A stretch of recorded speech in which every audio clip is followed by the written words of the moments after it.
My younger brother sent me a list of demands for his graduation gifts, a $6,000 luxury watch, a trip to Europe, and a car down payment. I texted back, "Good luck with that." His response was sharp. "Then don't come." So I didn't. What unfolded next left even my parents mortified by his behavior. I always knew my brother, Ethan, was the family favorite. Everyone handled his ego with care like it was a delicate treasure. Whenever he did something outlandish, it was dismissed with, "That's just Ethan being Ethan."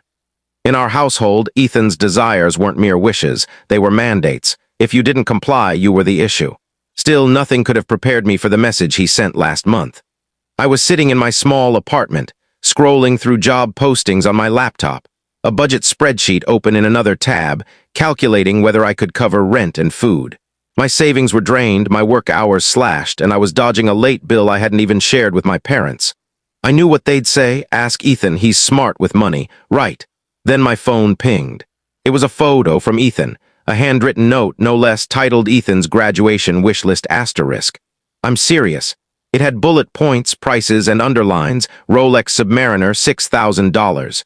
A 2-week European getaway, preferably Italy, though France or Spain would do. A $5,000 car down payment. A top-tier MacBook Pro, non-negotiable, AirPods Max. Something meaningful from each family member, but nothing tacky or cheap. And no gift cards unless they were worth $500 or more. It was like a wedding registry, sent with zero humor or humility, just an expectation that we'd all jump to fulfill his orders. I stared at it, zooming in to check if it was a prank. It wasn't. In our family group chat, which I'd mostly muted, messages poured in. Mom's heart emojis, my aunt asking about travel dates to chip in airline miles, my dad's approving emoji. No one questioned the absurdity, no one flinched. I was the only one who saw it for what it was, entitled self-absorbed nonsense. So I texted Ethan directly, "Keep wishing, Ethan." His reply came instantly. "Then don't bother coming." That was it. No one checked on me. No one noticed I'd gone silent. They were too busy planning their contributions to care that the one person scraping by had been uninvited from her brother's milestone.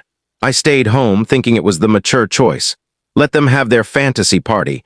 Let Ethan bask in his lavish haul. I figured I'd spare myself the embarrassment of watching my family fawn over a 22-year-old getting a Rolex while I was clipping coupons for frozen veggies. But that day didn't go as they expected, because while I wasn't there, someone else was. Someone who knew exactly what Ethan had done to me and wasn't about to let it pass.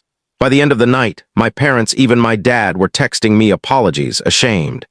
They finally saw Ethan for who he was, not because of anything I said, but because of someone else's actions. And trust me, you'll want to know how it all fell apart. I didn't even know my cousin Lauren was in town. Last I heard, she'd moved to Portland and was working at some tech startup I couldn't name. We weren't super close growing up. She was always direct, witty, and never minced words. But she'd seen how Ethan was treated like a prince while the rest of us were expected to cheer. The night before his graduation, she texted me, "You going to the circus tomorrow or sitting it out?" I told her the truth. I wasn't going, having been effectively banished after calling out his outrageous list. I sent her a screenshot of his demands. Her response, unreal, but totally Ethan. "I'm going, not for him, for you." I thought she was joking that she'd show up, stay quiet, pose for photos, and leave. But Lauren had other plans. The ceremony was outdoors, with rows of chairs and a catered reception under a tent, adorned with balloons spelling Ethan 2025 asterisk. I saw the pictures later. Lauren arrived in a simple black dress and sunglasses. My aunt, who called me the next day, shaken, said Lauren stayed silent during the ceremony. She waited until the party. That's when it began. My dad handed Ethan an envelope, apparently a check for part of the car payment, and someone passed him a box with the Rolex. Ethan was beaming, soaking up the applause like he'd won an Oscar. Everyone was clapping, someone was recording. Then Lauren stepped forward and said, loud enough for all to hear, "Is that the $6,000 watch, or are you still waiting for Santa to deliver?" The tent went silent. My mom tried to laugh it off, my uncle raised an eyebrow, and Ethan looked like he'd bitten into something sour. But Lauren wasn't finished. She pulled out her phone and held it up. "You sent this to Sarah, didn't you?" She showed the screenshot of his wish list. "You demanded all this and told her not to come if she couldn't pay up." Ethan mumbled something about it being a joke, just sibling teasing, but Lauren shut him down. "So telling your sister, who's barely getting by the way because she's working herself to the bone, to stay away was just a joke." No one spoke. Then she turned to my parents. "And you all thought this was okay?" My mom snapped, not at Lauren, but at Ethan. She pulled him aside for a heated talk near the tent's edge. My dad tried to mediate, but even he couldn't defend Ethan this time. A few guests left early. My aunt said it was the most awkward family event she'd ever attended. I didn't know any of this until that night when my phone lit up. Lauren texted, "You're welcome." Also, I snagged half the dessert table cookies. No regrets. My dad left a voicemail, his voice heavy like he'd seen something new. My mom texted, "We need to talk. You were right about everything." Even Ethan sent a message, which I didn't open, not yet, because this was just the start. He hadn't learned his lesson, not really, but I had a plan and it was only beginning. It took me 2 days to open Ethan's message. Not to be dramatic, but because I needed space. I knew it'd be a half-hearted apology, just enough to check the box without addressing the real problem. I'd spent years biting my tongue to keep the peace. I wasn't ready to dive back into cleaning up his mess just because he felt cornered for a moment. When I finally read it, it said, "Didn't mean to hurt you. Things got out of control. Let's move on. Move on." That phrase hit me. It's what he always did, expect everyone to brush past his actions, no reflection, no accountability, just keep smiling for the family album. I didn't reply. Instead, I did something I hadn't in years. I called my mom. She picked up instantly, no greeting, just silence like she feared I'd hang up. Then she apologized for not seeing my struggles, for ignoring what Ethan said to me, for acting like I didn't matter because I wasn't loud. She asked if I'd come to dinner that weekend, just her, my dad, and me, no Ethan. I almost declined, tired of chasing their approval. But her tone wasn't manipulative, it felt like she was starting to get it. So I went. Walking into their house felt strange. My dad was at the table, no TV blaring, no drink in hand, just a glass of water and takeout they tried to pass off as homemade. I sat, waiting. My mom spoke first, no excuses, no blame shifting. She admitted they'd let Ethan's demands spiral, turning his high-maintenance nature into outright self-absorption, and they'd enabled it by indulging him. Then my dad, who I expected to stay silent, said something that stunned me. "We treated Ethan like the star, everything orbited him, even you." I didn't know how to respond. He added that when I stopped coming around, they thought I just wanted space, not that we broke you down and you don't feel safe here anymore. My mom asked what I needed, not how to fix Ethan, but what I wanted. That's when it clicked. I told them I was done with the forgive and forget routine. I wanted accountability. I wanted Ethan to hear what he'd done from me in front of everyone, not in a text or through them, but face to face. I didn't need a spectacle, just an end to the pretense that he was perfect while I was the resentful sister who didn't cheer enough. To my shock, they agreed, not with a patronizing asterisk, sure, honey asterisk, but with a promise. They said there was a family gathering for Uncle Tom's birthday the next weekend, Ethan included. I could say what I needed and they'd support me. I had a week to think. I remembered all the times Ethan overshadowed my birthdays, the holidays he showed up late yet got praised, the time he skipped my graduation for some business idea while no one blinked. All the quiet sacrifices, the pride I swallowed, the moments I played the adult while barely staying afloat. So I planned what I'd say, not scripted, but honest, raw. At the party, I arrived on time. My mom hugged me like I'd been gone a year. My dad patted my shoulder. It felt calm, like we were all waiting for a storm. Ethan walked in 20 minutes late, all charisma and swagger as if nothing had happened. He gave me a quick nod, already heading for a drink, no apology, just Ethan being Ethan. But this time I wasn't letting it go. The party flowed in our family's usual awkward rhythm. Overcooked food, a playlist of old jazz and pop hits, stilted chatter, and Ethan stealing the spotlight. He opened gifts, cologne, another pair of fancy headphones, a sleek wallet from our parents. My dad raised a glass to toast Uncle Tom, and the clinking glasses were my cue. I stood slowly, saying I had something to share, keeping it brief. Ethan barely looked up, still eating. I started by saying I skipped his graduation for a reason, not because I was busy or sick, but because he told me not to come. Heads turned. Some looked puzzled, others averted their eyes. I said Ethan sent a list demanding a $6,000 watch, a European trip, a car payment, and told me, someone barely affording rent, to stay away if I couldn't contribute. I made it clear I wasn't seeking sympathy. I just wanted the truth out. I was done pretending things were equal, done shrinking to boost his ego, done being the silent one expected to understand without being understood. I looked at Ethan. He smirked like he was ready to deflect with a joke. I didn't waver. Ethan, you've got everything you wanted, but it's not confidence, it's weakness wrapped in praise you didn't earn. The room went still. He opened his mouth, but before he could speak, Lauren stood from the couch holding a plain white envelope. Almost forgot, she said. Grandma asked me to give this to you at your graduation when you were really being yourself. The air froze. Ethan gripped his drink, opened the envelope slowly, expecting cash or a note. It was a letter, 2 pages in Grandma's elegant handwriting. His face shifted, amused, then confused, then blank. He didn't read it aloud, just folded it, stood, and left without a word. My mom called after him, my aunt followed, but he was gone. The silence was thick. Everyone looked around, waiting for an explanation. Lauren said to me, I didn't want to humiliate him, but he needed the truth. Sound familiar? I didn't know what the letter said, not yet, but I had a hunch. Something honest, undeniable, something he couldn't charm away. That night, Ethan sent a voice memo, not a quick text, but a long one. I wasn't ready to hear it, but when I did, it changed everything. I waited hours to play the memo, cleaning my apartment, scrubbing dishes, rearranging shelves to keep busy. I feared it'd be more of his usual charm, excuses posing as remorse. But it wasn't. His voice was soft, unsure.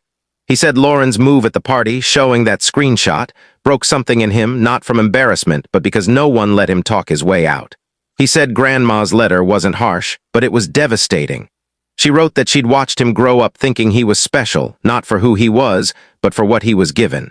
That he saw love as gifts, attention, not effort or sacrifice. She reminded him he skipped her memorial. She recalled when I was 5, fell off my bike in her driveway and didn't cry. Ethan did because I got attention. Even then, she saw his need to be the center. She said a Rolex wouldn't fix it, that people clapped for him because they were conditioned to, not because he deserved it. She ended, you don't need more, you need to stop expecting what you haven't earned.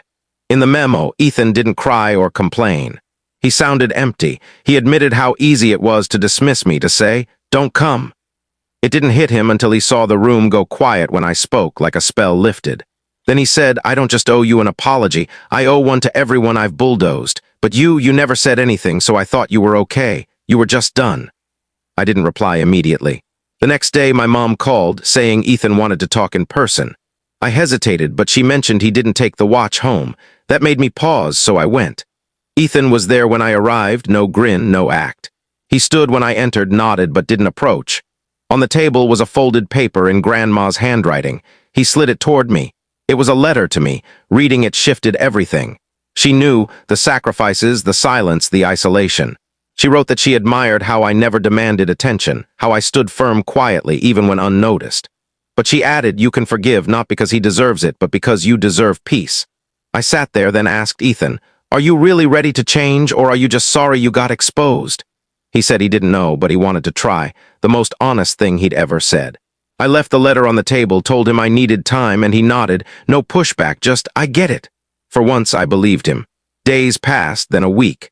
No texts, no calls, just silence, which spoke louder than anything he'd ever said. One morning, while filling out a job application, I got an email from him. No subject, just a line. It doesn't fix things, but it's a start. Attached was a receipt showing he'd paid my overdue rent, down to the cent.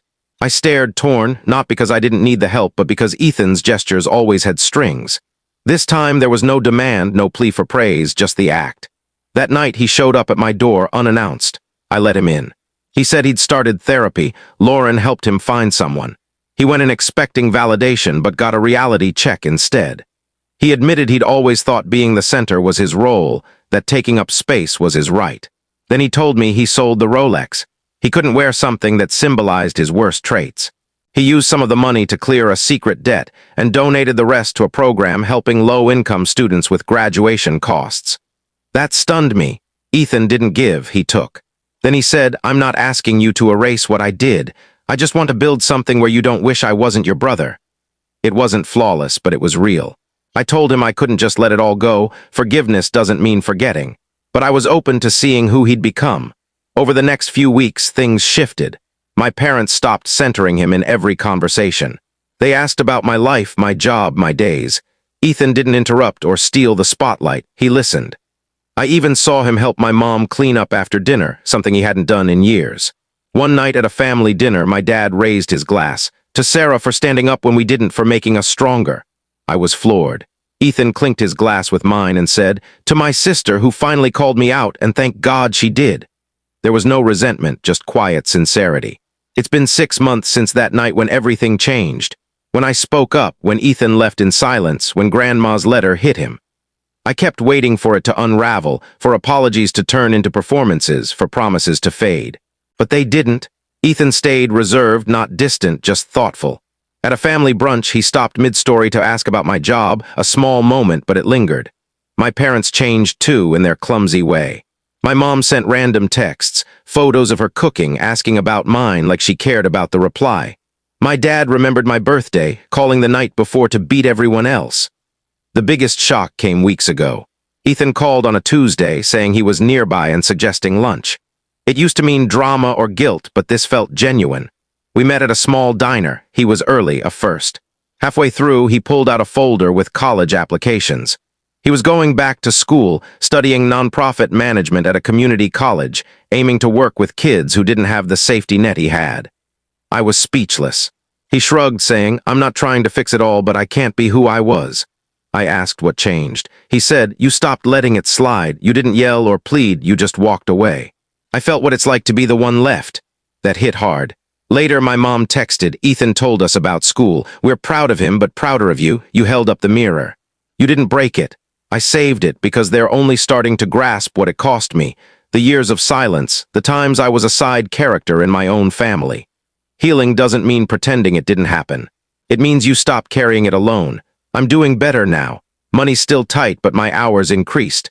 I'm considering school myself, something small for me. Saying no feels like freedom now, not conflict. Ethan's different, not perfect, but growing. We're rebuilding one real conversation at a time. No watch, no spotlight, just effort and eye contact. After everything, that's worth more than anything he ever demanded.